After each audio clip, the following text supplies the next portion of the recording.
9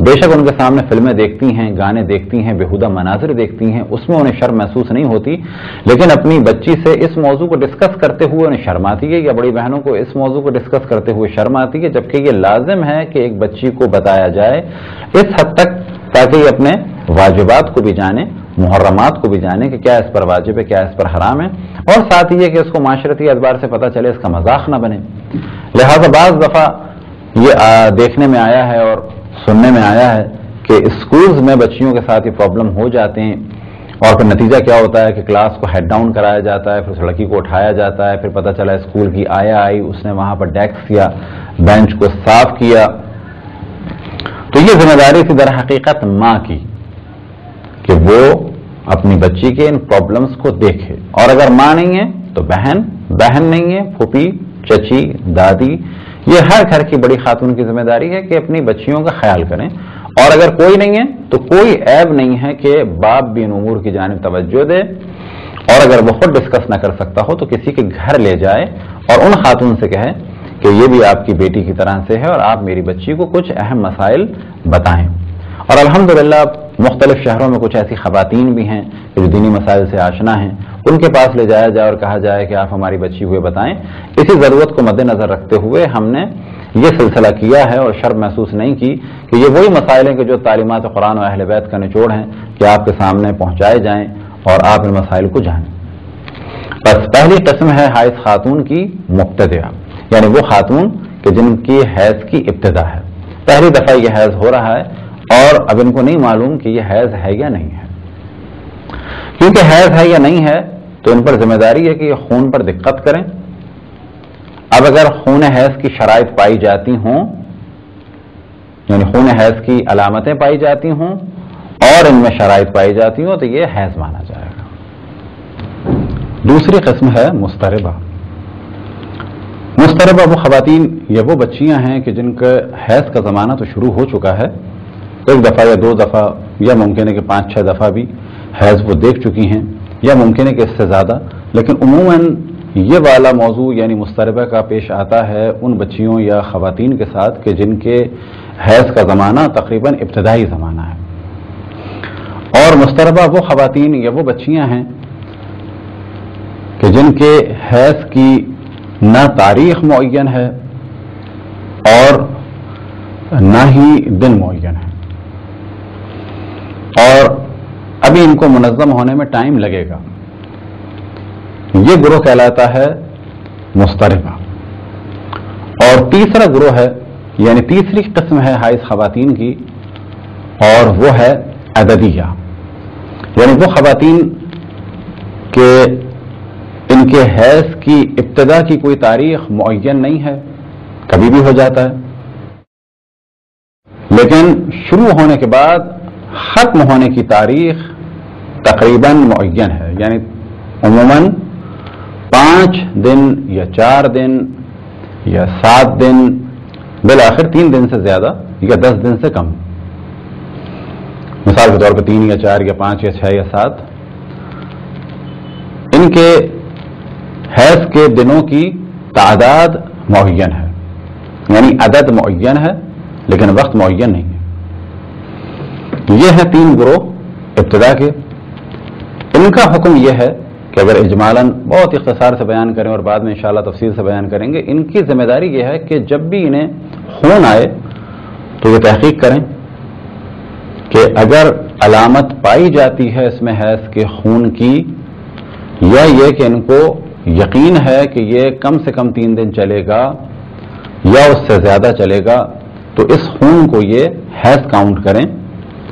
اور وہ کام انجام نہ دیں کہ جو حائض خاتون پر حرام ہے۔ چوتھی قسم ہے وقتیہ، یعنی وہ خاتون کہ جن کے حیض کی ابتدا کا وقت معین ہے لیکن کتنے دن حیض ہوگا یہ معین نہیں ہے، کبھی 3 دن ہوتا ہے، کبھی 5 دن ہوتا ہے، کبھی 6 دن ہوتا ہے، لیکن ڈیٹ معین ہے، لیکن کتنے دن یہ حیض ہوگا یہ معین نہیں ہے۔ اس گروہ کو کہا جاتا ہے وقتیہ۔ 5ویں قسم ہے حائض خواتین کی عددیہ و وقتیہ،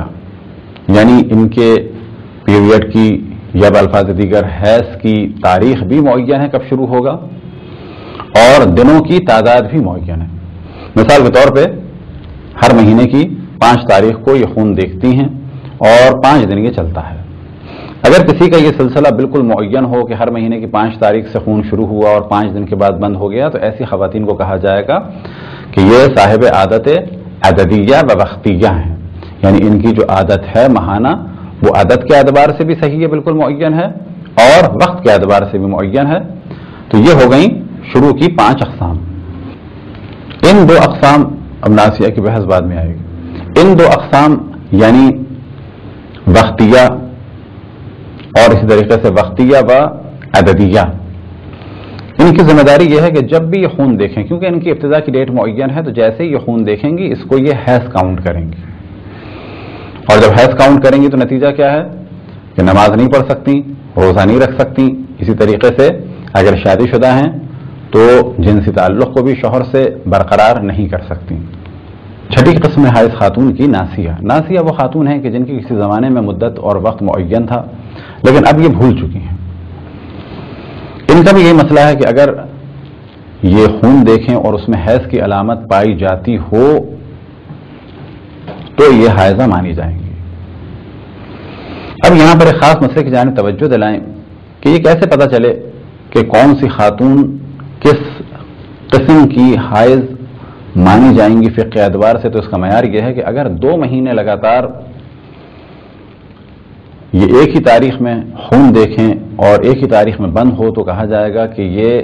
ان خواتین میں سے ہیں کہ جن کی تاریخ اور جن کی مدت معین ہے۔ لیکن اگر یہی خاتون کہ جن کا ہمیشہ سلسلہ تھا یا یہ کہ شروع کے 2 مہینے میں اس طرح سے رہا اور جب بھی 2 مہینے ہو جائے تو تیسرے مہینے میں ان کو مانا جائے گا کہ ان کے حیض کا وقت اور مقدار معین ہے، تعداد معین ہے۔ لیکن اگر بعد میں 2 مہینے اس قسم کا سلسلہ ہو جائے کہ ان کی تاریخ ڈسٹرب ہو جائے یا دنوں کی مدت ڈسٹرب ہو جائے تو پھر ان کو معین عادت والی خاتون نہیں مانا جائے گا۔ یہ تھی 6 اقسام حائض خاتون کی،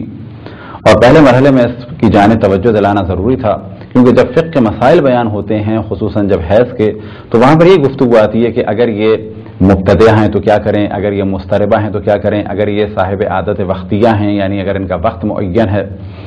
یا یہ صاحب عادت عددیہ ہیں یعنی ان کے دن معین ہیں، یا یہ کہ عددیہ بھی ہیں اور وقتیہ بھی ہیں یعنی ان کے حیض شروع ہونے اور ختم ہونے کی تاریخ معین ہے، یا یہ کہ یہ ناسیہ ہیں۔ اسی طریقے سے پہلے ہم نے گفتگو کی اور وہاں پر حیض کے بارے میں گفتگو ہوئی، اور پھر جن خاتون کو حیض ہو ان کے لیے ہم نے بتایا کہ انہیں حائض کہا جاتا ہے، اور اسی طریقے سے جن کے حیض کا سلسلہ ختم ہو جائے انہیں یائسہ کہا جاتا ہے۔ تو در حقیقت گفتگو تھی کہ جس میں خاص بعض الفاظ کو آپ کے سامنے بیان کیا گیا، کیونکہ باقی آئندہ جتنی بھی ہماری نشستیں ہوں گی اس میں اتنی تفصیل سے گفتگو نہیں ہوگی، بلکہ ان ورڈز کو یوز کیا جائے گا، کیونکہ ہر دفعہ یہ بتانا کہ مبتدع کی کیا تعریف ہے اور مضطربہ کی کیا تعریف ہے، ناسیہ کی کیا تعریف ہے، عددیہ کون ہے، وقتیہ کون ہے، اور عددیہ اور وقتیہ کون ہے، یہ کسی بھی علم میں ایسا نہیں ہوتا کہ ہر دفعہ ٹرمنالوجیز کو ڈسکس کیا جائے۔ لہذا پہلے مرحلے میں انہیں ہم نے بیان کیا۔ خداوند تبارک و تعالیٰ سے دعا ہے کہ بحق محمد و آل محمد ہمیں اپنے رسول اپنی حجتوں خصوصاً امام زمان علیہ الصلوۃ والسلام کی معرفت اور اطاعت کی توفیق عطا فرمائے۔ وصلی اللہ علی محمد و آلہ الطاہرین۔